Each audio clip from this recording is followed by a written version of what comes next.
Michelle, tell me how this main event came together, because for us, it seemed like it was pretty quickly. Was it that way on your end as well? Absolutely, it was. But I guess I've reached a point in my career where I'm really comfortable with the circumstances, however they fall, and in MMA and in the UFC, I think it's the most important to be able to take advantage of opportunity. I think, fighting and climbing up the ranks and is all about moments and finding those moments and being able to squeeze your way into them. Yeah, and you certainly did that. You capitalized upon it. But in terms of the matchup, I know you obviously took a look at it before you said yes and signed the Mhm. contract. What appealed to you about your opponent, Marina? I think that she's kind of a silent horse in the strawweight division. She's been moving up, fighting a lot of gamed fighters, and I thought she had a really impressive win against Rebus, I was originally slated to fight in January, and I thought it was a great matchup, and stylistically, I think it was great for me. Yeah, and for you, it's been about 8 months since we've seen you It inside has. the octagon. Yeah. I know I see you on Instagram. You're always training. You're always perfecting your skills. Yes. In terms of your own growth as a mixed martial artist, I mean, what are you looking to display out there? All of me. It really is. It's crazy that, I've been doing martial arts for over 25 years and fighting professionally for close to 15 years. And I mean, it's easier said than done to go out there and let your true self shine. You know what I mean? Because you're under the lights, you're under the pressure. But I'm excited, honestly. And I think, taking this fight last minute and just being confident in who I am now as a martial artist is what's going to get me the win. Going out there and being myself, flowing, being creative, and having fun. That confidence is radiating off of you. I can genuinely feel it right now in this interview. But before I let you go, Michelle, you're competing Saturday night.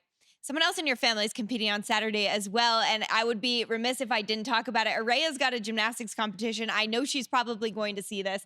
So how do you feel competing on the same night as your daughter?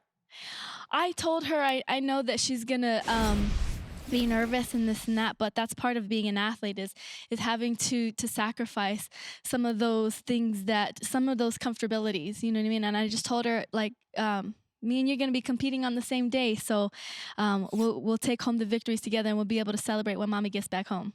I absolutely love it. She does it all. Super mom, super athlete. Michelle, best of luck to you. Thank you. Thanks. Guys, back to you. All right, thanks so much, ladies. Dean, I want to ask you about this because they are fighting 10 pounds heavier than what they're used to. How could that change the complexion of the fight? Well, I mean, both of them are going to benefit from this extra 10 pounds. I'm sure when they first heard that, they were like, woo!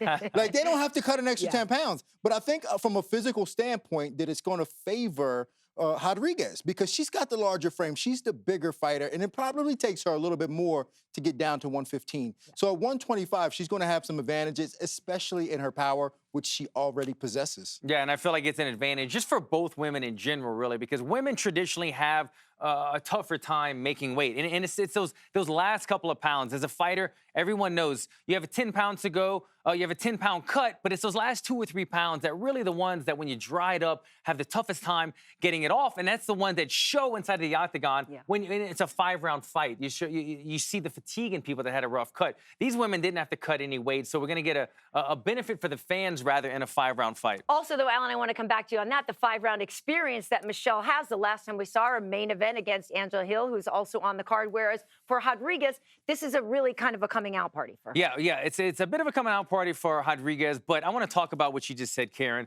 The experience that Michelle Waterson has. And that fight with Angela Hill, that was a 5-round fight. And look, Angela Hill, she's an experienced fighter as well. But that was a neck-and-neck fight that she was going into in the 5th and final round where it was really tied up going into the second portion of the 5th round. Michelle Waterson used that experience factor right there to edge out the victory, to do everything she could to influence the judges to give her that W. And so that's a great experience factor that hopefully she could use to capitalize on come Saturday night. Also, too, you got to understand that like a 5-round fight, a 3-round fight are totally different. The pacing of them are different. You can't go as hard early in a 5-round fight that you do in a 3-round fight. You got to save a little bit. So that could be a big factor. Like, Rodriguez has never been in this spot before with 5 rounds, so she doesn't really know how hard she can go in them early rounds. So she's going to have to follow the lead. Point. She's going to follow Michelle Waterson's lead. And also the potential of an adrenaline dump being in her first main event here. There's a lot of factors that go into this. More travel for Rodriguez as well, whereas Michelle has not had to travel as far.